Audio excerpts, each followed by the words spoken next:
Tama naman yung sabi mo.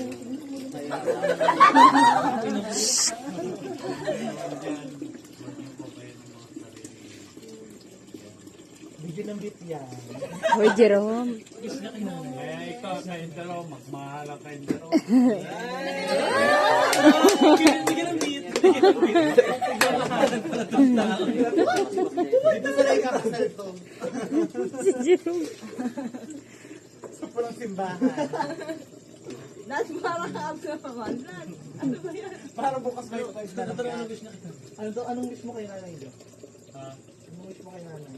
Sana, Or botok? ha? Botok gulut ha? Basta maging malakas ang katawan niya, di ko sila. At kayo din. Parang Yan ang ang kambal na tandaan ninyo. mukha-mukha. Ang number one dyan, Panginoon na tayo. Kahit sa kay mga punta, Panginoon tayo.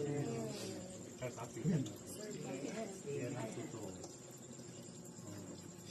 Kaya ang gawin nyo, basta huwag kayo magsamantala sa kapwa niyong tao.